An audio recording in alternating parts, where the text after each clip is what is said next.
put it here. Digging and digging as well. So those of us who read the parsha or read the parsha, perhaps remember from other years, it speaks about Yitzchak, right? Isaac. So we have Avram, Yitzchak, and Yaakov, and it speaks about Isaac, that Isaac dug wells. He dug once and again and again. Well, anyway, the first two times it was the Plishtim had filled it in, didn't want him to have the wells, and then the third time finally it stayed. And there are a lot of commentaries that explain different things. What does it represent? And some of the commentators explained that there was 3 times that he dug, and the 2 times that it didn't work out and they filled it in with earth, the enemies that filled it in with earth, represents the first 2 temples, the first 2 Batei Mikdash, the first 2 temples that were built and did not last and were destroyed. And the third one, the third well, when he dug the 3rd time, it stayed, and it was called Rechovot, that Hashem had widened us, Hashem had spread us, Hashem had blessed us, and there's a city in Israel that's called Rechovot. By the way, probably on this name, I'm sure. And that represents the 3rd Beit HaMikdash that we will, God willing, have very soon. That we're going to have the 3rd temple, the 3rd Beit HaMikdash is never going to be destroyed, and that's going to be with the coming of Mashiach. Hello. This is Andrea. Good to see you. Hello. So here we are, trying to understand what the digging is all about. Then we have in this parsha, the parsha is called Toldot. Toldot are the offsprings, the children. It says Toldot Avram, right? Avram and Yitzchak, and then Yitzchak continues and so on, his offspring. So it speaks about continuity. It speaks about how Yitzchak gave the blessings, right? He wanted to give the blessings to Esav, and then Rivka made a whole trick, the mother, and he gave it to Yaakov. There are many things that we can discuss in the parsha. I will pick a few. Hello, Lordana. And also today is a very special day. We mentioned before. Hello. Today is Rosh Chodesh. Rosh Chodesh is the first day of the month. And we know that Rosh Chodesh is a very special holiday, a very special Yom Tov, a very special Chag for us women. Why? Because when the Jewish people were in the desert, and unfortunately, there were many people that wanted to worship the golden calf, the Chet HaEgel. The women did not participate in it at all. Not all the men did, thank God. Some from different tribes, not the tribe of Levi, but the other tribes, many of the men, unfortunately, fell into the trap and went to worship the golden calf, and we know everything what happened after. We're not going to go into that, but the women did not. The women had a very strong faith that Moshe did not die, and Moshe is going to come back, or we're going to get the Torah, we're going to go out of the desert, because we went out of Egypt, we're going to go out of the desert, we're going to go to Israel, everything will be great. The women had a lot of faith, a lot of emunah.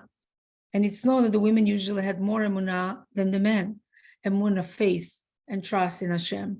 And because of that, it was like to remember it, to thank the women for that, if I may, that we celebrate Rosh Chodesh is our holiday in a way that it's nice to dress better, to have a nicer meal. We try not to sew on that day. Now I know many of us don't sew anyway, we buy everything new, but sometimes even to fix, we don't do it, because it was something that women did, right? Women sewed clothes on their own.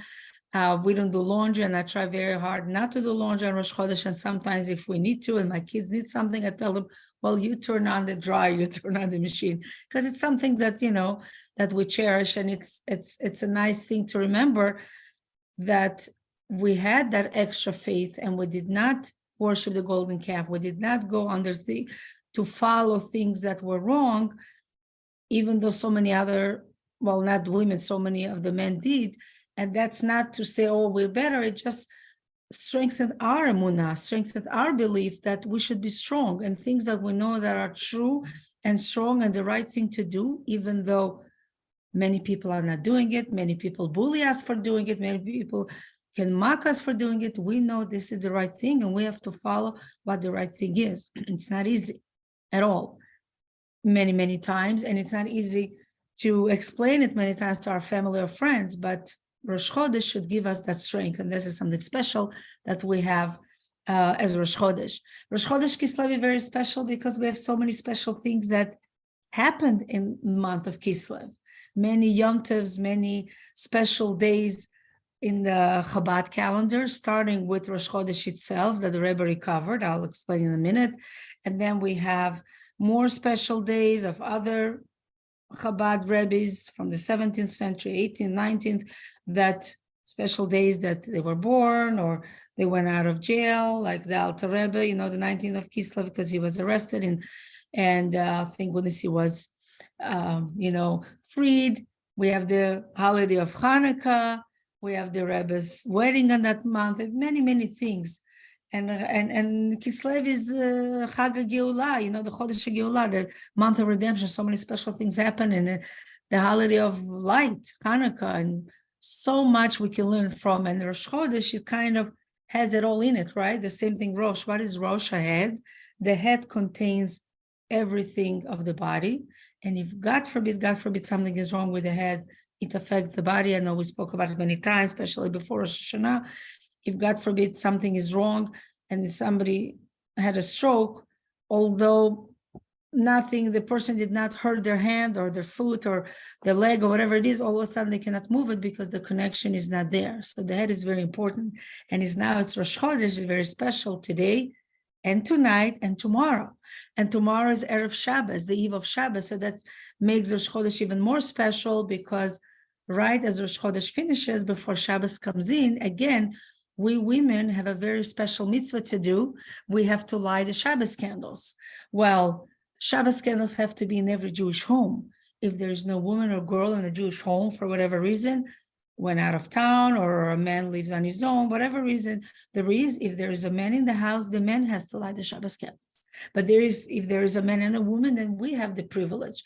We have this special mitzvah to light the Shabbos candles to bring more light to the world. So it's amazing that the Rosh Chodesh, the head of the month, contains so much light. So we will want to concentrate to be extra special, extra good, to do acts of goodness and kindness, to give tzedakah, do whatever we can.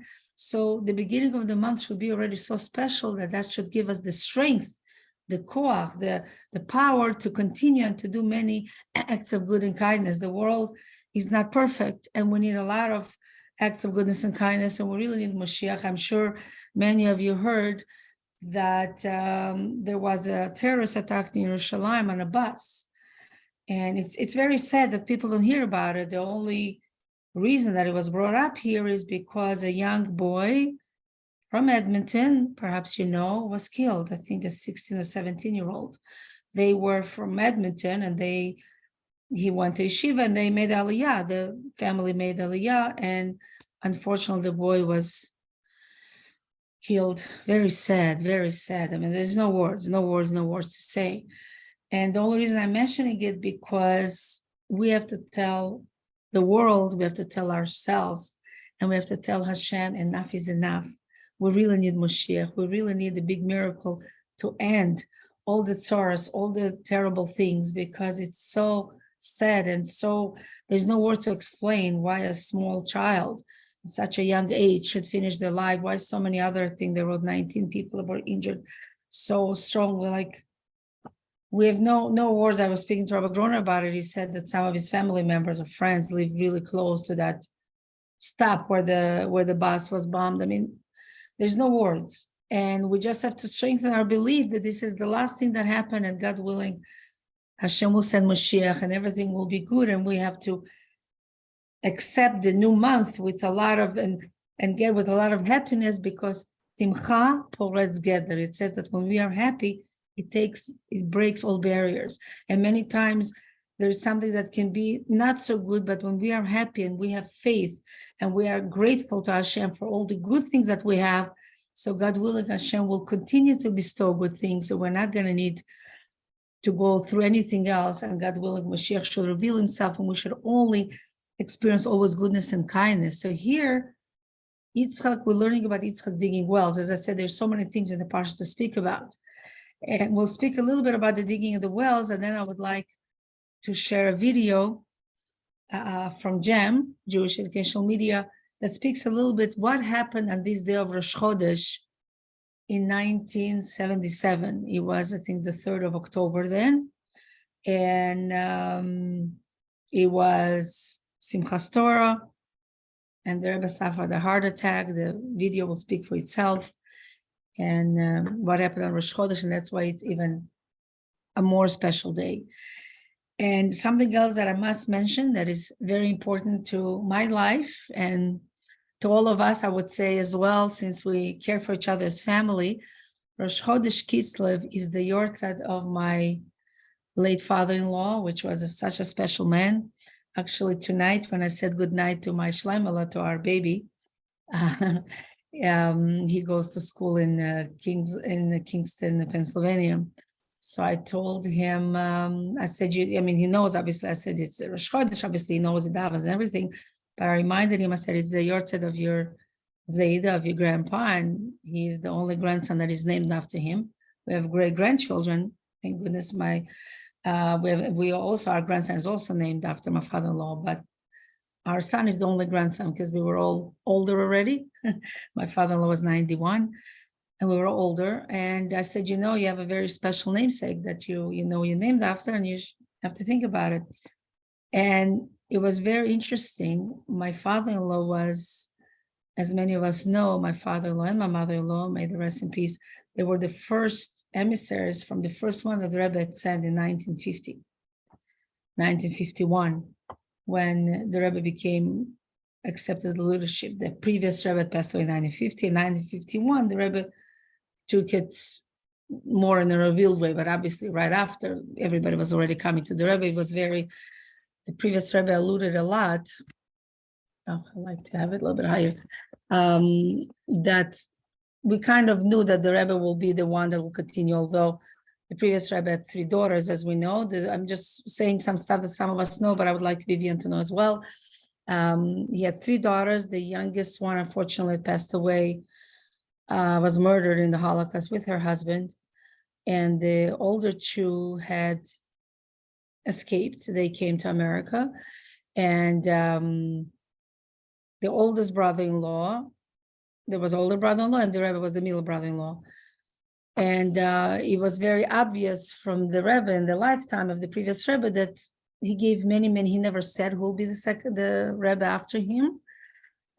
Because it was very obvious it will be one of the daughter's husbands, but the Rebbe took a lot of responsibility, carried many of the tasks the previous Rebbe gave him, and so it was very obvious. But 1951, it became more official. And then my in-laws went to Morocco. They were also survived the Holocaust, so friends, I went to Morocco. And it was interesting because he was one of the first emissaries of the Rebbe. He passed away on Rosh Chodesh Kislev. And Rosh Chodesh Kislev was then the convention, as we know, it was last week. It's always around the date of Rosh Chodesh Kislev. Why? Because Rosh Chodesh Kislev was the day, as we're going to watch soon in the video, that the Rebbe, after he suffered such a strong heart attack, which was a huge miracle, a huge miracle that he survived. And he was able to continue. And in the video, you'll see the doctor actually explains how much damage the Rebbe had to the heart, that it was like usually a normal person. Without a miracle, he wouldn't be able even to speak or walk a little bit. And the doctors couldn't understand how the Rebbe was able to regain and be so strong and so on afterwards, which obviously was a big miracle from Hashem. So it's always around that time. The kinuz, the convention that we have for the women, is always around the yortzeit of the Rebbe's Chaim Mushka. And my father-in-law passed away on Rosh Chodesh, and the kinuz, the convention of all the thousands of shluchim, was then, and it was that Sunday. It's always around that time. Sometimes it happens that everybody is there Rosh Chodesh. It was last week, as you know, so sometimes it's around it, And when they took out my father-in-law to take him to his resting place, they passed by 770. They passed by Lubavitch World Headquarters. and then they continued to Queens, to the cemetery, just as respect. They stopped the convention as respect. And as I remember, Rabbi Kotlarski had made an announcement that whoever wants, they stopped all the sessions and they said people to, gave time for everybody to walk outside and give my father the last respect. So there were thousands of people there. And it was very powerful, because here is one of the first, the first emissary of the Rebbe, and he passes away when everybody was there, and it was very special. Also, his passing, we were then driving, we were there in Toronto, and then we drove the whole night to make it, me and the kids, to make it to the funeral. But my husband told me that they were all called, they were all there. It was amazing. All the brothers were there because everybody that year came to it was 15 years ago. It happened. The convention, usually not all of us would be there. They realized that he was really not doing well, so they were all called and they came to the house. And they knew it was happening, and my mother-in-law was sitting there, and then the brothers, and one of there are 7 brothers, came over, 2 sisters, and the older sister, it's like my father-in-law was waiting for her to come. And they were all there singing songs, nigunim. It was very powerful, and said Shema and everything. And then when my sister-in-law came, it was very interesting. They said, like, as though he was waiting for her. They couldn't speak to him anymore. He was not responsive. But they told him that she came. And I think a short time later, he returned his soul. So that's a special time. And obviously we want to dedicate the class in his memory as well. And the digging that we're going to mention now, and then we're going to watch the video, is he was digging for water. Why is the Torah telling us that story? Obviously, we know that water is very special, and it makes us value the water that we have. We don't value water as much, unless, God forbid, we are in a place that is no clean water, and we go to a third world country and we have to buy, to drink water, we need water bottles, whatever else. I remember when I visited Russia about probably 20 years ago, we were in some camp place, and the water that was coming out of the faucet was actually, it was with a lot of rust. It was brown. Like, you take a shower and my hair was like hard. So for sure we couldn't drink that water. Even to brush teeth, you needed water bottles.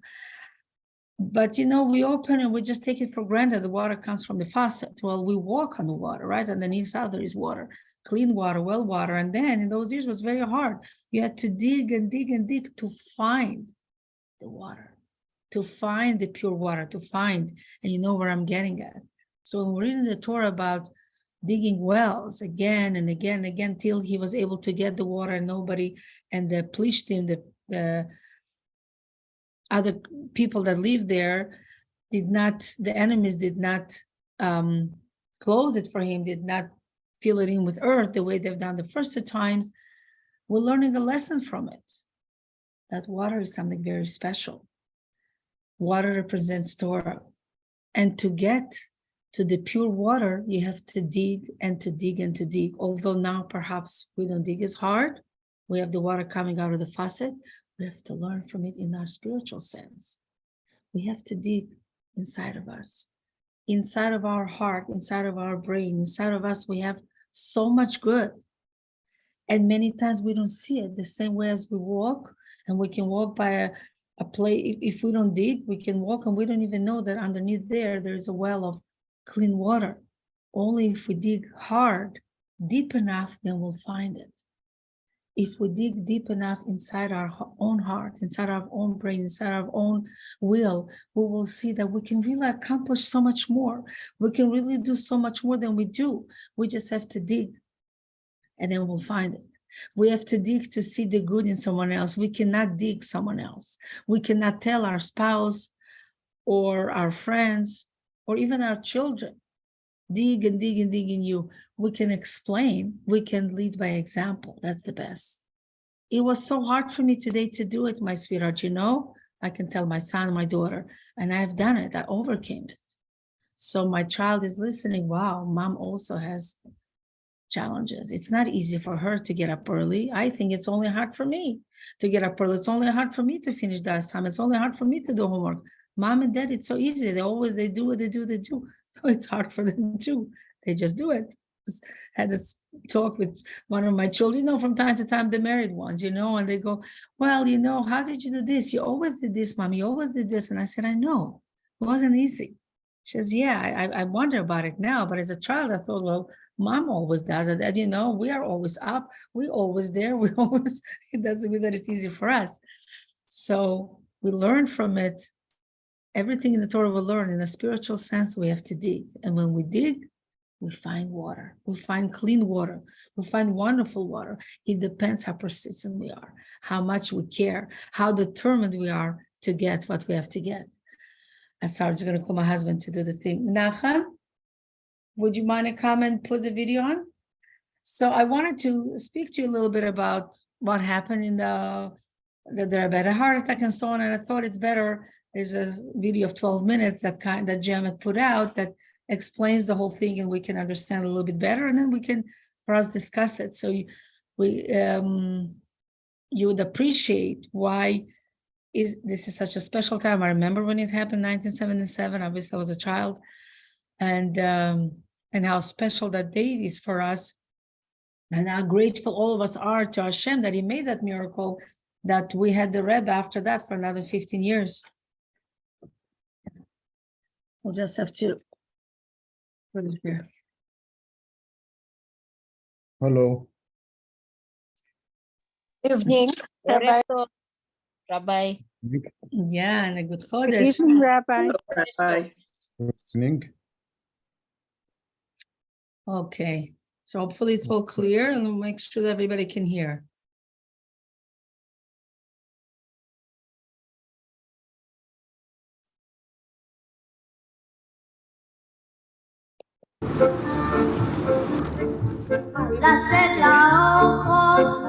Hoshana Rabbah in 1977 began as it always would.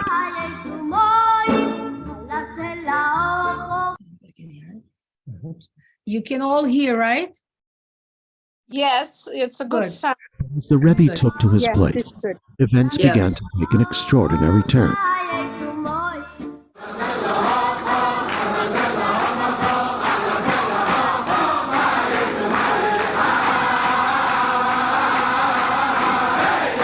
Never on a solemn day such as this would the Rebbe so encourage the singing before morning prayers. And with a joy reminiscent of the Simchas Torah Hakafos.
That night, during the Hakafos celebration, the Rebbe suffered a massive heart attack.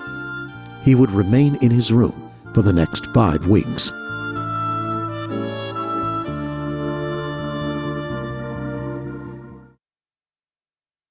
They were singing, and the Rebbe didn't look good.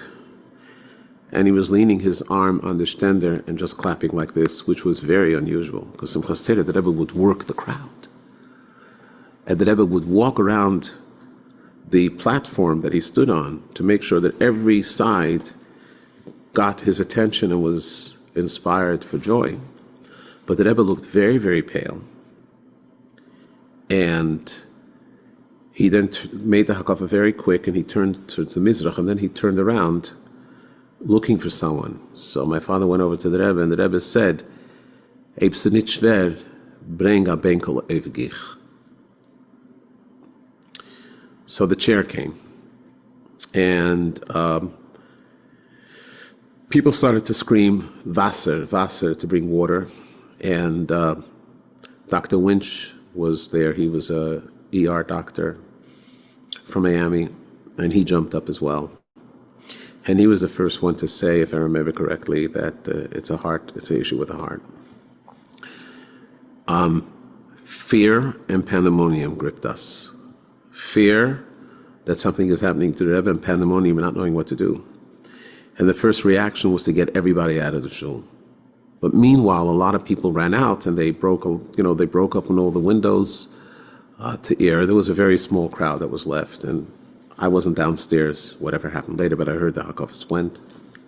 I remember that Rebbe walking up the steps, and perhaps it was a foolish thing, but we were all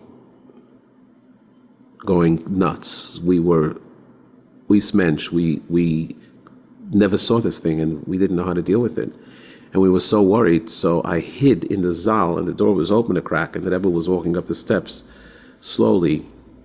And the Rebbe saw me look, and I don't think he was happy. So I pushed myself away, and the Rebbe went into his room, and he closed the door. The doctors that came in the middle of the night and examined the Rebbe said that this could be major. So my father went into the Rebbe and said, since the Rebbe doesn't want to go to the hospital, Efshe soll man da machen dem hospital. And the Rebbe said, yeah.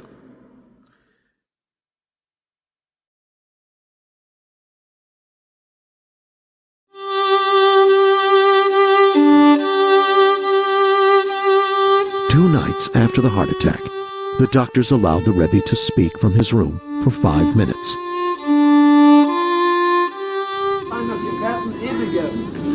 Als noch Abdollah und noch dem, was mir vernahmt der und die Kirche gebrochen, was der Rebbe durch uns ein Notaro geschickt, wird der Rebbe sitzen bei sich im Cheder und sagen als sicher, was wir mit Herren da in Schul auf dem Mikrofon.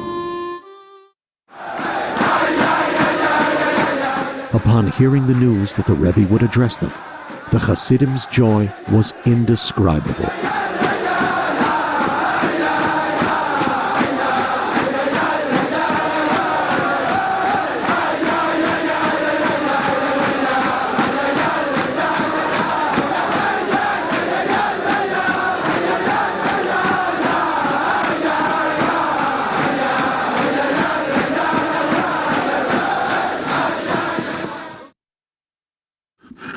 אז זה מפני הסיבה, רט mir noch Havdolle, wo der Fall kommen nutzen, seine Drochim, a Fieber geben, das was mir redt.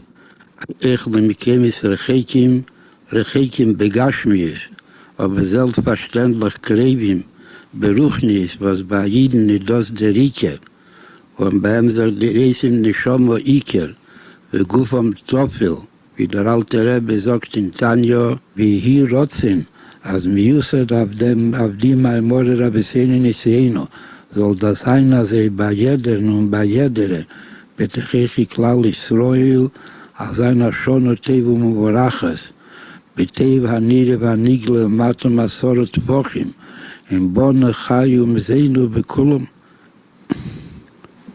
Riviche, Kipschute, Bonne Chayum Zeinu Riviche, Beruchnis, שנשתל שלו מהם, ולא גן ביינקה והולך לדרכי, מתוך שמחה וטוב לבוב, ומתות es in ein Leben, wie man nimmt es von Simchas Teiro, was Simcha ist der Peretz, kol Hagdorim, Bemailo, ומדידה והגבולו, בזבנת das echt Peretz und Mevatl, die Gdorim und der Agboles von Goles Apnimi, und die Gdorim und Agboles von Goles Kipschute, als Misechu Bekore Mamosh, והננו סרזנו בשופחו ליציאים ברחמים, בעיגול האמיתיס והשלמה על ידי משיח צדקנו, יובה וילכנו כממיס לארצנו, במהרה בימינו ממש, ויבנה בית המקדש במקיימה, ויקבץ נצחי ישראל, ונעוז הפך על כל העמים כולם, סוף האחסלי, עובדי כולם, שכם אחד, ונבהויסו להוויה המלוכה. ואתם תלוק תולך לכת, בית ישראל, וירש את הסוף, אז ירבישטר נמת, jeder Rieden von Hand und schießt ihm Riss von Golus und bekommt Mamos und bringt ihm in Arsena Hagdesha Eretz, asher eine Weile Kechabo, Berishis Ashona, ועד אחרישונו ובשמחו ובטוב לבוב כל גודל יביאו הנו. Und wie es steht bei der Gehe zu der Gehilde, Achreno, was ich komme bei Kori Mamos, als Genehen und links geriet wird nicht bleiben in Golus. Und der Rebbe schreibt, dass sie Almen Aris nehmen, Bechesed und Berachmim, und Betev Hanide Vaniglo, und Bekori Mamos bei Golo Didan. The word heart attack was used in the press. In the Allgemeiner Journal, for example, used the word heart attack. But we couldn't really justifiably describe the extent of this heart attack to the public. But from what I heard even on the telephone, he had on a scale of 10, he had the full 10 heart attack. I'm willing to tell you about it now, and I'm willing to tell the public because they should recognize what a miracle this case was. The miracle being that the Rebbe had a heart attack that involved such extensive damage that in anyone's normal medical experience, one would worry about the possibility of survival, and one would almost discount any possibility of functionality at the level of the Rebbe's. You know, we would think about a person who's perpetually short of breath and is connected to his oxygen and is barely able to walk a few steps from the bed, and the potential for severe arrhythmias, and the potential that they really wouldn't have months or maybe even as much as a year with that type of limitation. And I'll tell you that the Rebbe was at his full strength in the subsequent 15 years until he encountered another medical hazard. But in those 15 years, he showed vigor at Farbrengens. I examined him after each major Farbrengen as I came in from Chicago to be sure that I wasn't pushing the envelope and allowing him to do too much. His cardiovascular measurements were excellent. We went into the room privately for about an hour before he would start talking to other people just to make those measurements. And I was very pleased. He really was medically like a giant, like a very strong person giving a Farbrengen, as if the heart attack had not occurred. I'm not exaggerating on this. It was beyond, all the time was beyond my wildest expectation. Through his critical illness, the Rebbe continued to work, responding to thousands of letters, addressing the public, never taking even one full day's rest.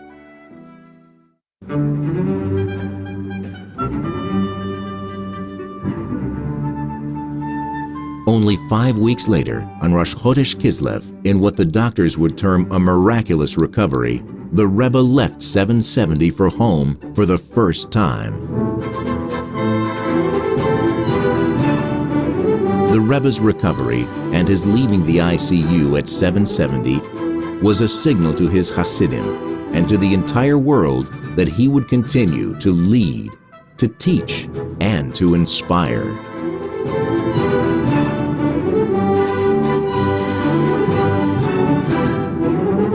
In the subsequent years, the Rebbe proceeded to issue thousands of hours of Torah teachings, launch numerous campaigns, and to send out hundreds of shluchim, changing the face of world Jewry forever and setting in motion a renaissance for all of Klal Yisrael.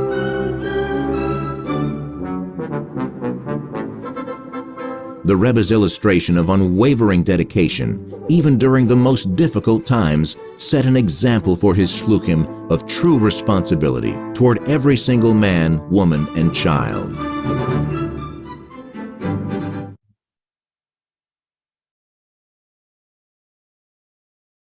Okay, girls, I hope you enjoyed it. I did. I think it's I watched it a few times. Hopefully it explains. The doctor actually is Dr. Weiss from Chicago. When it happened in 1977, they flew him in right away on Simchas Torah, obviously, because it was to save the Rebbe's life. You have to break Yom Tov, because it's not breaking Yom Tov, that's what you are supposed to do. And he flew in, he was then young. The picture here is already a little bit old. He seemed very, very young then, but he was a big, a very big specialist. So he came especially, and basically that was the Rebbe's, his office was. I'm sure you were able to hear, perhaps some of you understand Yiddish or not, but you're able to hear how the Rebbe choked many times when he was speaking, special blessing that he was saying. They didn't mention there, but the doctors allowed him to speak only 5 minutes. And the Rebbe spoke for 20 minutes. We don't have it there. You can see like he speaks and then they cut it short. And they were monitoring him all the time, his heart. It was amazing, yeah, to see it till, like we said, in 1990, right? The Rebbe suffered a stroke. And then, yeah. So it's a special time, very, very special time. Rosh Chodesh, because Rosh Chodesh is Rosh Chodesh, and that the Rebbe was healed, and this is something that has so much to tell all of us as well, because so much Torah that is in the world, so much Yiddishkeit in the world, so much Judaism, so much Jewish pride that the Rebbe has brought to this world. That's what we're celebrating, and we celebrate Rosh Chodesh as Rosh Chodesh, obviously, but Rosh Chodesh Kislev is so special because that was the first day that the Rebbe actually went out, and as you can see that video, the Rebbe is out, almost nobody's in the streets, people didn't know.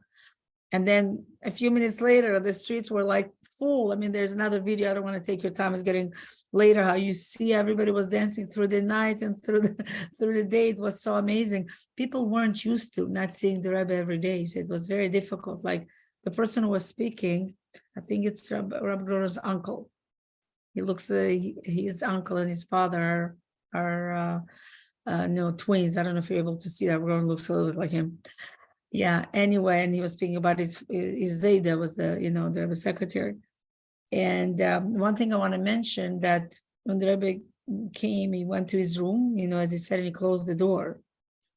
And everybody knew that the Rebbe wasn't well. They didn't know what to do. And nobody had the chutzpah, that asset to go in and to, so then, and then the Rebbetzin came and and then the Rebbe's sister or whatever, the Rebbe opened the door. And they knew the Rebbe needed intensive care stuff. I mean, as you heard what the doctor had said. And the Rebbe didn't want to go. The Rebbe said, no, he wants to stay there. So there was some talk between the people that they said they're going to give the Rebbe a shot, they're going to put him to sleep.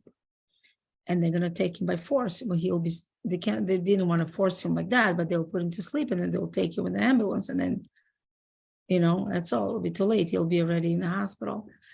And they asked the Rebbetzin for her consent. And the Rebbe's wife did not agree. She said that the Rebbe always did things, he knows what he's doing and so on, and she is not going to sign to do something against his will. And if he doesn't want to go, it's not good. It's not going to be good. And she said that all the Chassidim going to be very worried. And that's probably the reason the Rebbe doesn't want to do it, because if the Rebbe all of a sudden leaves the shul, leaves his place and goes to the hospital, there's going to be such a big scare for everybody. So everybody's going to panic, and it's going to be so better to keep it that way. And they brought machinery top notch. People obviously had put in crazy amounts of money right away to be able to purchase, to land, to borrow, whatever they had to do, bring. And then the Rebbe came back to himself, as you saw the video, the Rebbe going out. The Rebbe at that time, 1977, the Rebbe was born 1902, so the Rebbe was 75 years old. And yeah, the Rebbe was functioned strong till his 90th birthday. And then, the Rebbe still functioned in a different way, obviously. So we're thanking Hashem for everything that we have, for all the good stuff that we have, as the Rebbe said in that thing, in his talk, as you see there, that Moshiach should come, everything should be good. And I do want to mention one more thing before we close the class, just in short, that we are all elevated and all in high spirit and positive. We have the story of Yitzchak wanting to give the blessings. And when we read it, it can be troublesome.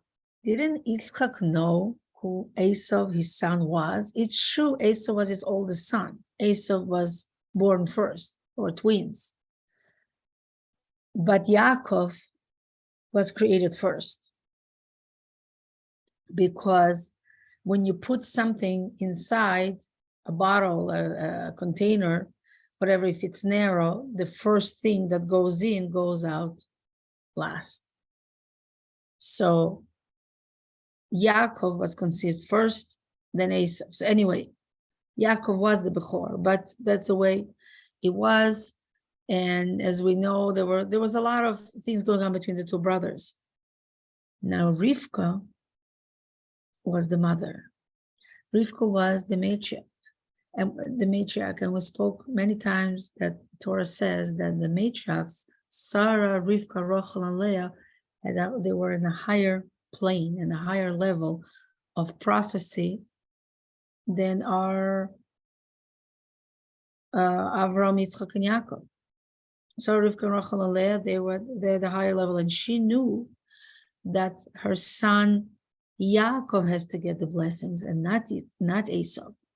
And she found there's something else that we will not have time now to discuss, that the Rebbe explains, amazing, why the blessings had to come in a way of kind of cheating, right? Like fooling Yitzchak. Yitzchak didn't know right away who it was, because when we read, we see that when Esau had to come, right? So let me say the story a little bit.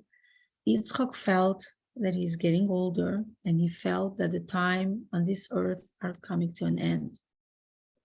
God gave special blessings to Abraham. Abraham gave all those blessings to his son Yitzchak. Now Yitzchak has to give those blessings to the one that will continue. Now Rivka knew that the one that will continue the Jewish people is Yaakov, and not Esau. But her husband Yitzchak wanted to give the blessings to Esau. Esau was cheating him. Yitzchak was blind, physically. Many commentaries why. Won't go into it now. And Esau tried to fool him. Esau got married when he was 40 years old. Yitzchak got married when he was 40 years old also. So Esau said, I'll be like my father. And he told his father, you see, I'm getting married at the age of 40.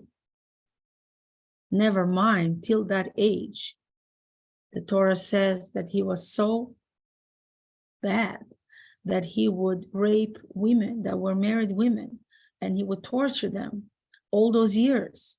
But then when he was 40, he says, oh, I'm like my father, I'm getting married at the age of 40.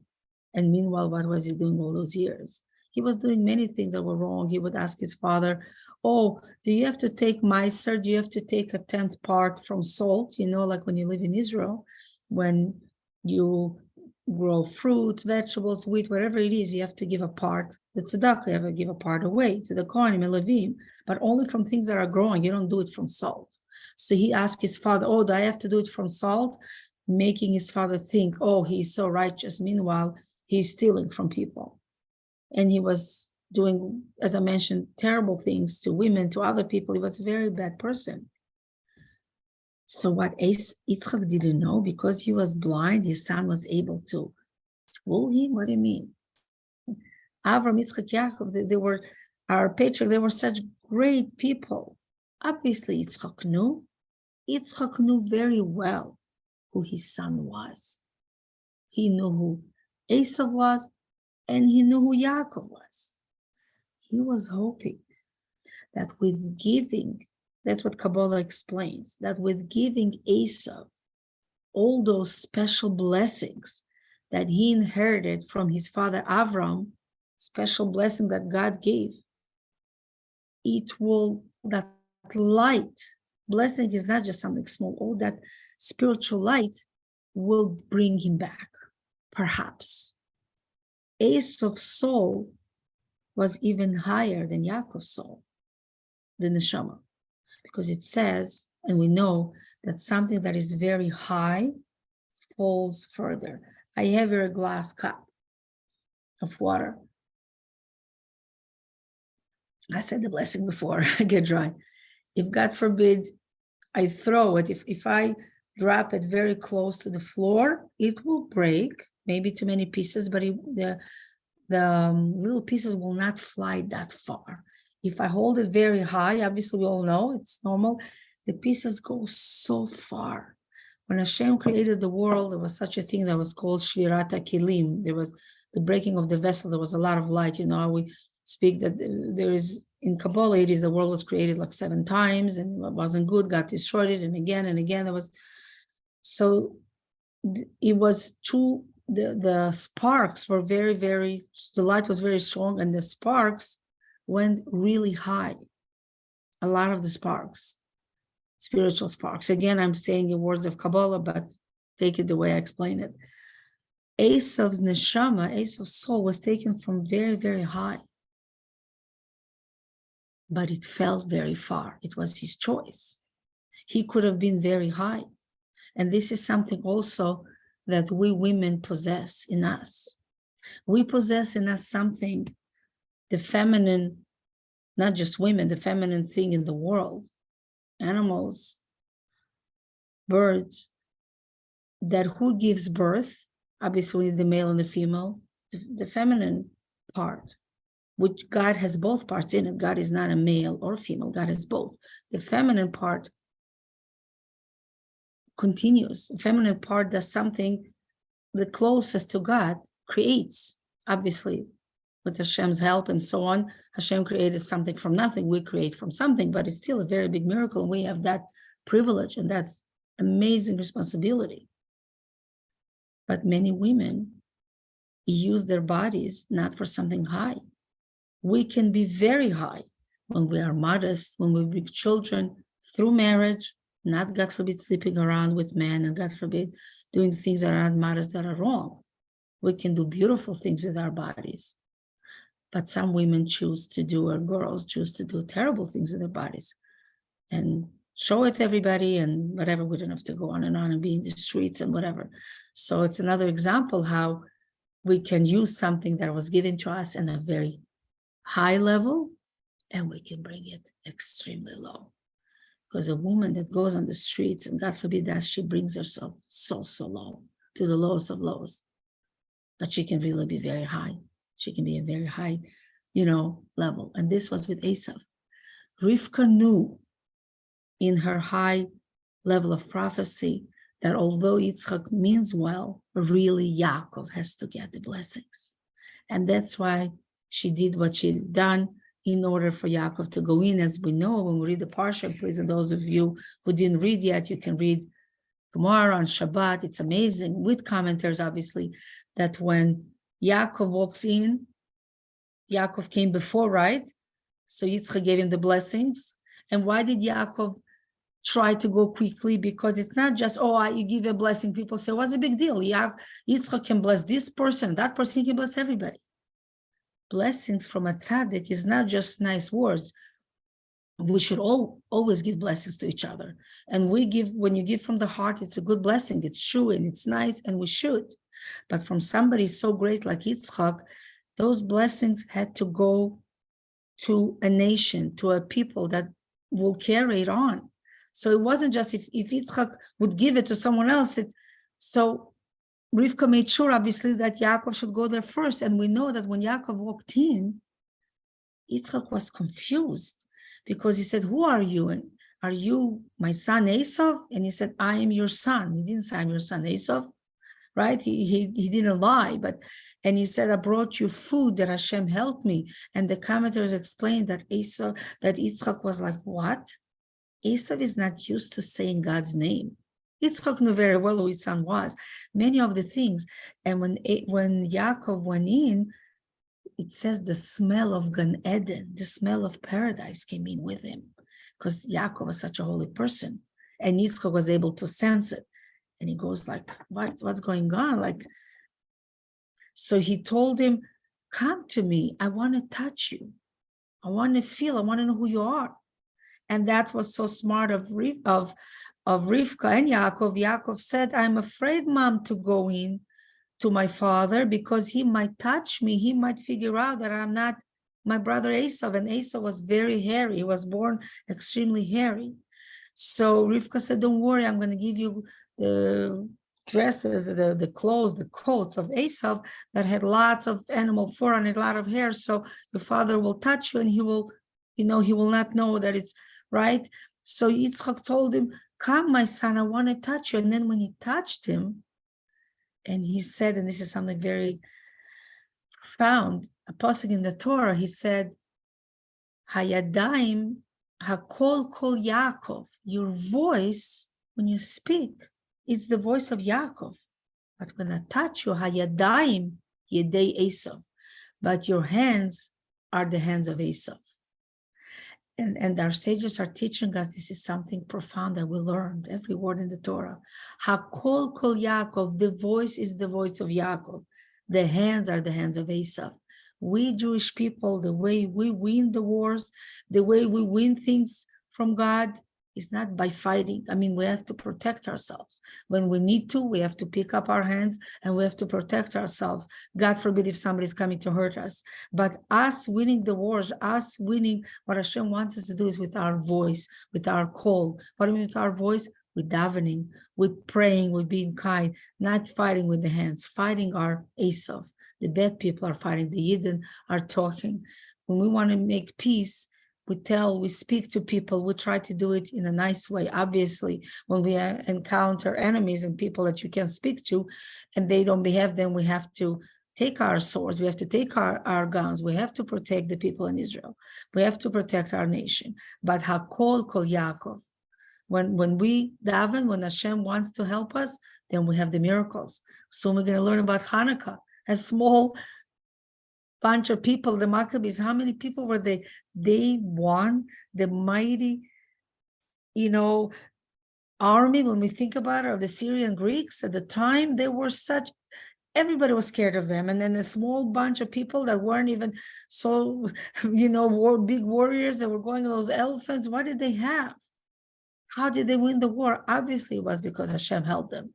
So we have to remember that it's a very profound pasuk. And those of us who speak Hebrew, I'll just say again, Hakol kol Yaakov vayadayim yedei Esav. The voice is the voice of Yaakov. We want to daven to Hashem. We use our voice in the right way, use our potential as women, use our potential as Jewish people, as the Rosh Chodesh, as the month of Kislev. A lot of light is coming our way, God willing. All the holidays and Hanukkah and all the special things, we should really daven and marry the coming of Mashiach, God willing.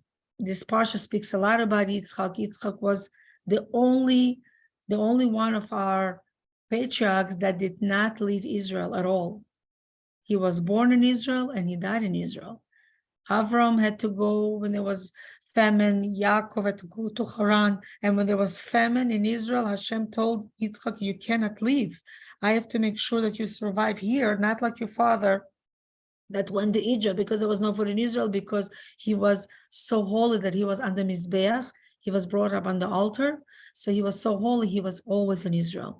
And the Rebbe is saying, from this we also take the strength to be like Yitzchak, that God willing, Mashiach should come and we should all return to Israel with the right in the time of the Geulah, the time of redemption. Because right now, the way Israel is, and especially we just saw again, unfortunately, what happened in Yerushalayim, this is not the ultimate Israel. The ultimate Israel that we're speaking about is when we're going to have Mashiach, when Israel is going to be ruling, when there will be no enemies that will be able to do anything to us, God forbid, not touch us at all, not in the diaspora, not in Israel, nowhere. Everybody will respect the Jewish people.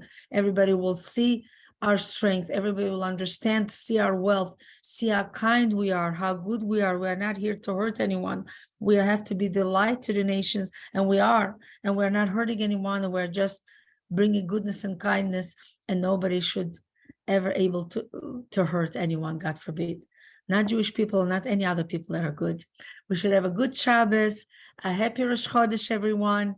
Thank you for joining me. It's so nice to learn together and to get strength from each other and continue to celebrate. It's a very special time. We're going to celebrate more tomorrow, and like I said, to us as well, because it's the birthday of my father-in-law, and special time that the Rebbe became well. Again, I remember that when that happened, I was probably 13 years old, 12, 13, and I remember the scary part. Well, we heard about it in Israel like a little bit later because it happened on Yom Tov. Nobody was able to call, and then when the Rebbe went out and we knew that the Rebbe is well, it was beyond the happiness and so on, and how much the Rebbe has done after that, much more. Farbrengens and many more shluchim the Rebbe sent out, and the scope of work that the Rebbe has done before that and after the heart attack is it's amazing. You can see how the miracle that Hashem gave him the health, made him healthy, and we are so thankful for all the Torah, for all the goodness that the Rebbe brought to the whole world. And God willing, we should have Mashiach soon. Take care and Shabbat Shalom. Thank you all for joining.